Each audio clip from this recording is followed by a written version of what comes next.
प्रिय विद्यार्थियों नमस्कार। मैं डॉक्टर सहदेव पारिक। विद्यार्थियों, आज हम एमए फाइनल के पेपर कोड 51-76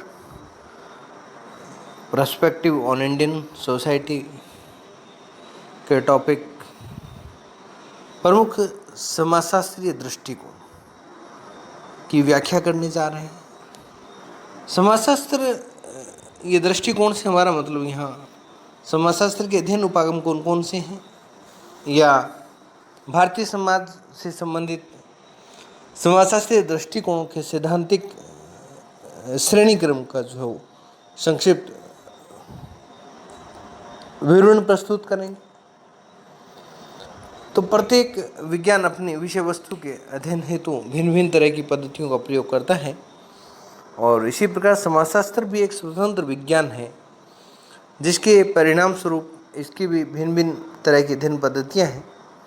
और आधुनिक युग के समाजशास्त्री तो समाज के प्रयोगात्मक पद्धति के उपयोग के लिए सुझाव देते हैं, तो दूसरी ओर विज्ञान इस बात पर भी जोर देते हैं कि समाजशास्त्र को विषय वस्तु प्रत्येक संभव पद्धति का प्रयोग करना चाहिए। और इस बात को भी समाज विज्ञानी स्वीकार करते हैं कि समाजशास्त्रियों को प्राणीशास्त्र या प्राकृतिक विज्ञानों के अध्ययन में प्रयोग की जाने वाली अवधारणाओं का आवश्यकता अनुसार प्रयोग किया जाना चाहिए,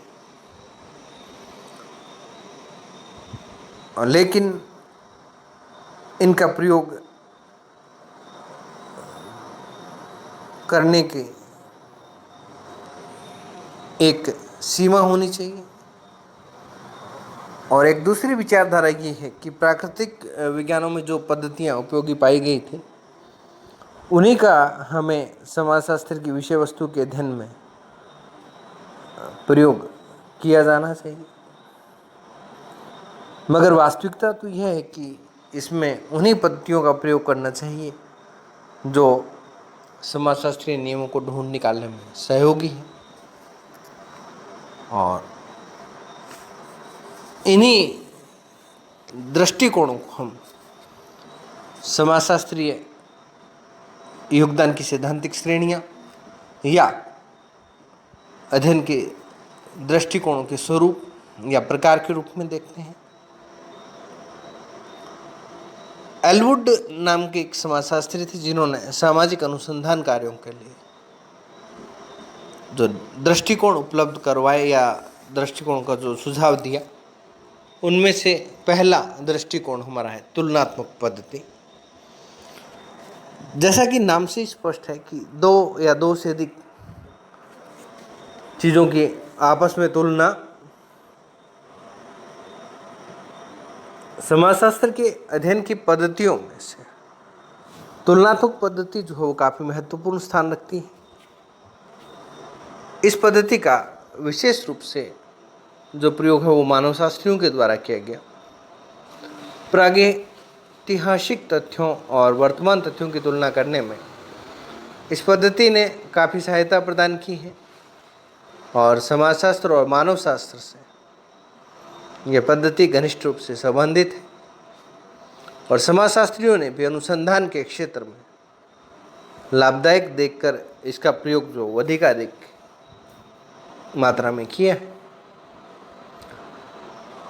और अनुसंधानों में नवीन कीर्तिमानों की स्थापना की है। समाजशास्त्र वर्तमान में सामाजिक तथ्यों का अध्ययन करके अनेक निष्कर्ष प्राप्त करता है और सामाजिक नियमों का निर्माण करता है।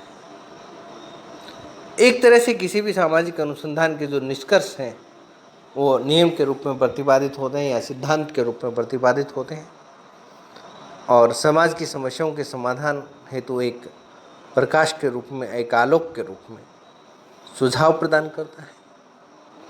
और इसी कार्य को समाजशास्त्री को आदिम समाजों के तथ्यों की सहायता लेनी पड़ती है, और आदिम समाजों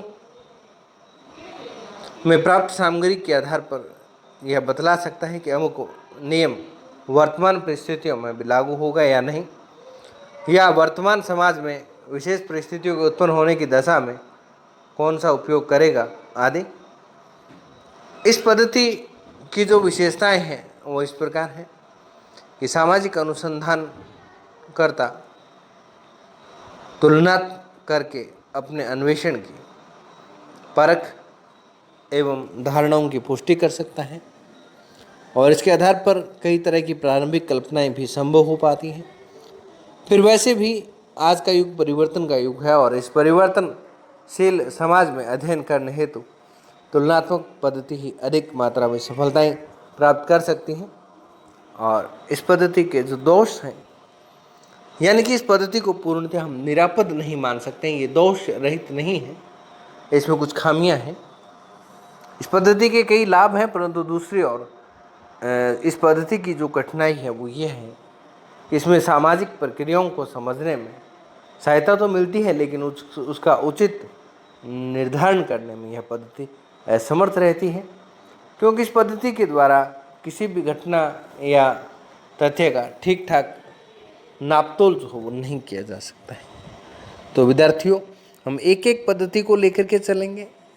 थोड़ा सा कठिनाई वाला टॉपिक है, कठिन अवधारणाएं हैं, इसलिए एक एक को लेकर के चलेंगे।